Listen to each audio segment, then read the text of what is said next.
Hi everyone. I wanted to ask you a question. Are you addicted to coffee? Does coffee control your life? Well, my name's Haley Knowles and I'm going to inform you guys about the effects coffee can have on your life. I first wanted to talk about how addicting coffee is.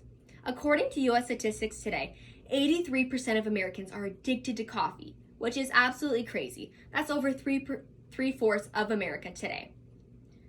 Coffee is not an illegal drug. It's a safe drug to use, and it's extremely good. It can be a latte, it could be a cup of coffee, it could be a cappuccino. All forms of caffeine are amazing. But according to Isaac Sanders, adenosine receptors develop in our brain every time we drink it. So you may ask, what is this? So every time we drink coffee, our body gets more and more tolerant to it. So instead of drinking just that 1 cup of coffee a day, you start to drink 2 cups of coffee and eventually 3, which is insane, but our body gets tolerant to it and it needs more of it to be able to fight off those headaches, to fight off the morning crankiness. So according to Mayo Clinic, 400 milligrams of coffee is safe to drink every single day, which is only about 3 to 4 cups of coffee. But according to US statistics today, the average American drinks about 3 to 5 cups of coffee a day, which is mind-blowing. I next want to talk about the effects of coffee in your body. So, according to the article, Is Coffee Good for You? I found that naturally some people are slow metabolizers of coffee. So you may ask, okay, what does that even mean? So, when you wake up in the morning and drink that first cup of coffee, your body may not metabolize it for hours and hours on end.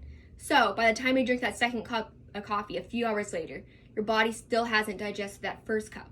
This can put your body in overdrive. This can lead to increased heart palpitations, anxiety, extreme fatigue, and your body is on overdrive because it can't digest this coffee fast enough, which is absolutely insane. Also, according to Dr. Axe, some people might mistake dehydration in exchange for wanting a cup of coffee. When we're dehydrated, we tend to get a dry mouth, a really bad headache, and just feel weak for no reason. Also with coffee, we develop extreme headaches, extreme tiredness as well.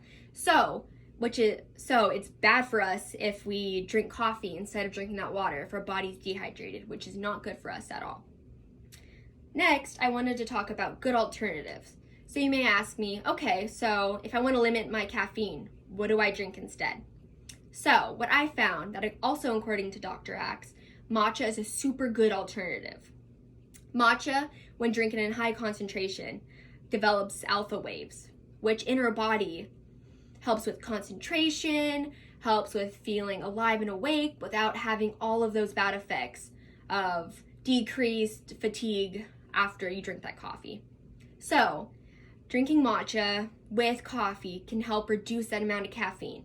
Matcha only contains about 9 to 40 milligrams of coffee, which in just one serving of a cup of coffee contains about 200 milligrams. So cutting that caffeine in half is super beneficial to your body and super good. Matcha is also super good for digestion and super good for making you feel awake. Lastly, I just want to inform you guys on how important it is to be aware of how much caffeine you're drinking.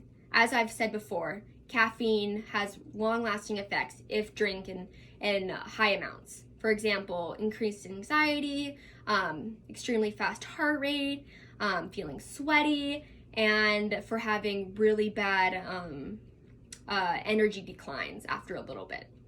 So I'm here to encourage you guys to be aware of how much caffeine you're drinking and being aware of your body and its response to it. Thank you.